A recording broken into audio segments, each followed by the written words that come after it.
태양이가 좋아하는 랜덤 게임 게임 스타트. 아파트 아파트 아파트 아파트 아파트 아파트 아파트 아파트 아파트 아파트 아파트 아파트 kissy face sent to your phone but I'm trying to kiss your lips for real. Red hearts that's what I'm on. Baik, video kali ini dari kelompok 3 mengenai dokumen beracara dalam penyelesaian perkara di Peradilan Tata Usaha Negara. Dokumen beracara yang diperlukan oleh pemberi jasa hukum dalam penyelesaian perkara di Peradilan Tata Usaha Negara melalui jalur peradilan memiliki langkah-langkah sebagai berikut. Yang pertama yaitu surat kuasa khusus. Surat kuasa khusus merupakan surat yang dibuat dan ditandatangani oleh pemberi kuasa dan menerima kuasa yang berisi tentang pemberian wewenang kepada penerima kuasa untuk melakukan suatu tindakan yang dilakukan untuk dan atas nama pemberi kuasa, khususnya dalam perkara perdata. Menurut ketentuan hukum yang berlaku, unsur-unsur dalam surat kuasa terdiri dari beberapa hal. Yang pertama, judul. Yang kedua, identitas pemberi kuasa, terdiri dari nama lengkap, kewarganegaraan, tempat tinggal, dan pekerjaan. Yang ketiga, pernyataan pemberi kuasa. Yang keempat, identitas penerima mencangkup nama lengkap, kewarganegaraan, tempat tinggal, dan pekerjaan. Yang kelima, kewenangan yang diberikan oleh pemberi kuasa kepada penerima kuasa yang disebutkan secara rinci dan jelas. Yang keenam, wewenang substitusi dari penerima kuasa kepada orang lain. Yang ketujuh, tempat dan tanggal pembuatan dan penandatanganan surat kuasa. Yang terakhir, tanda tangan pemberi kuasa yang disertai materai cukup dan tanda tangan penerima kuasa. Oke, yang kedua yaitu surat gugatan. Mengenai pengertian gugatan telah dijelaskan pada pasal 1 angka 5 Undang-Undang Peradilan Tata Usaha Negara, yaitu gugatan adalah permohonan berisi tuntutan terhadap badan atau pejabat tata usaha negara dan diajukan ke pengadilan untuk mendapatkan putusan. Adapun terkait dengan pengajuan gugatan, menurut pasal 54 ayat 1 Undang-Undang Peradilan Tata Usaha Negara, gugatan sengketa tun diajukan secara tertulis kepada pengadilan yang berwenang yang daerah hukumnya meliputi tempat kediaman tergugat.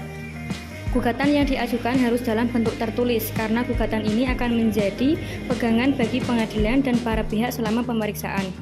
Adapun hal-hal penting dalam gugatan, yang pertama ada pihak-pihak yang berperkara, yang kedua ada objek gugatan tata usaha negara berdasarkan bunyi pada pasal 1 Undang-Undang Peradilan Tata Usaha Negara. Ada beberapa kriteria pada objek gugatan yang harus termuat di antaranya. Yang pertama, adanya penetapan tertulis, yang kedua berisi tindakan hukum tata usaha negara, yang ketiga berdasarkan perundang-undangan, yang keempat bersifat konkret, individual, dan final, dan yang kelima menimbulkan akibat hukum. Jawaban gugatan dalam eksepsi dan dalam pokok perkara.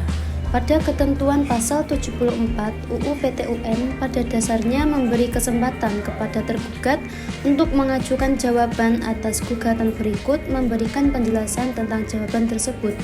Jawaban tergugat umumnya berisi tangkisan terhadap gugatan penggugat. Jawaban tergugat terdiri dari dua bentuk. Yang pertama yaitu jawaban eksepsi dan jawaban tanpa eksepsi.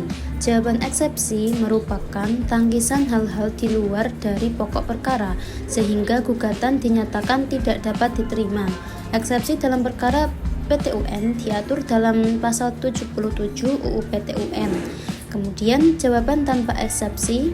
Setelah mengemukakan eksepsi atau tangkisan, selanjutnya disampaikan jawaban terhadap pokok permasalahan yang diajukan oleh penggugat. Adapun secara umum satu jawaban biasanya berisikan yang pertama bantahan, kemudian pengakuan atau pembenaran, kemudian fakta-fakta lain. Untuk proses persidangan selanjutnya yaitu replik dan duplik. Replik merupakan surat yang berisi tanggapan atau sanggahan dari penggugat atas jawaban gugatan dari tergugat. Unsur-unsur replik, yang pertama, perihal, yang kedua, instansi atau pejabat yang dituju, yang ketiga, identitas para pihak, yang keempat, tanggapan atau sanggahan dari penggugat atas jawaban gugatan dari tergugat.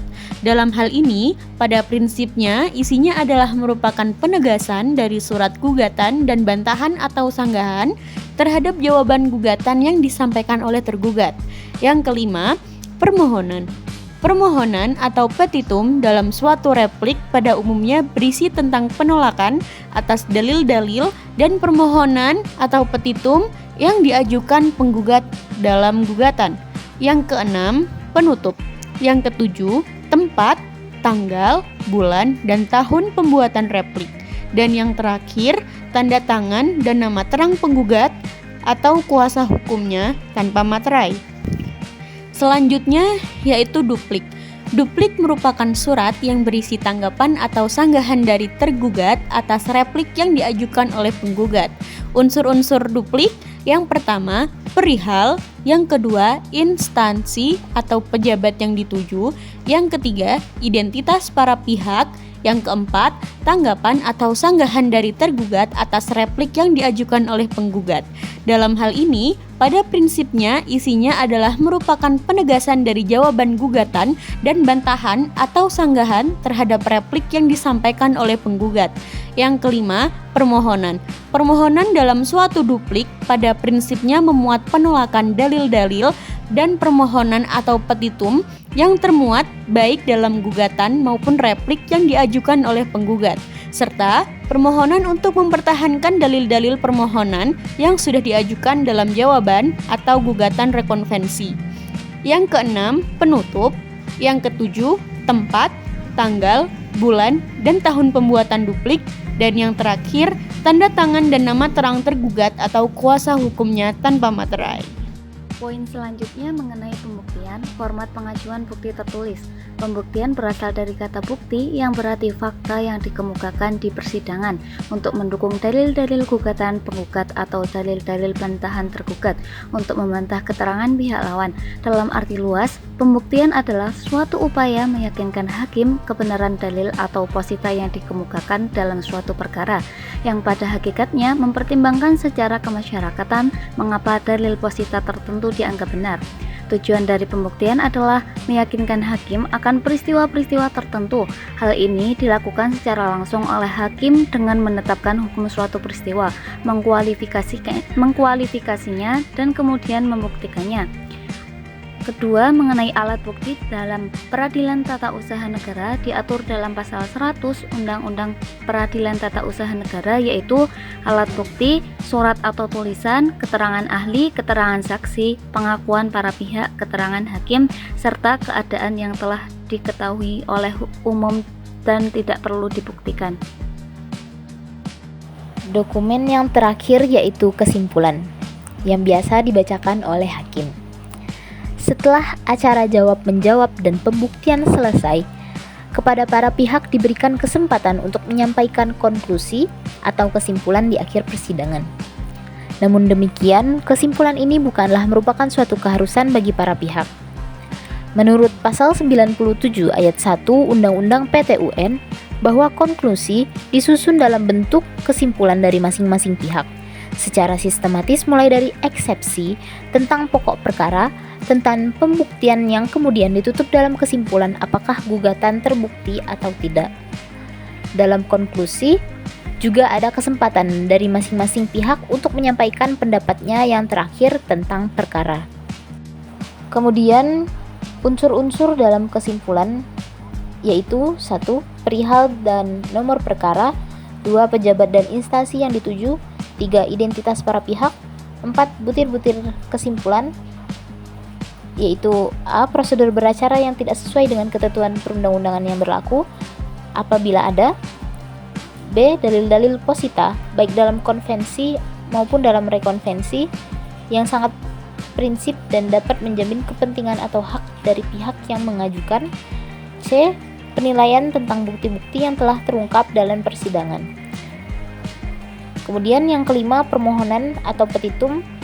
Dalam hal ini tidak perlu menyebutkan secara rinci lagi dari keseluruhan petitum sebagaimana dalam gugatan atau jawaban gugatan, replik atau duplik apabila tidak terdapat perubahan tuntutan sehingga tidak terjadi pengulangan, akan tetapi hanya bersifat mempertegas dari tuntutan-tuntutan yang pernah dikemukakan atau diajukan sebelumnya.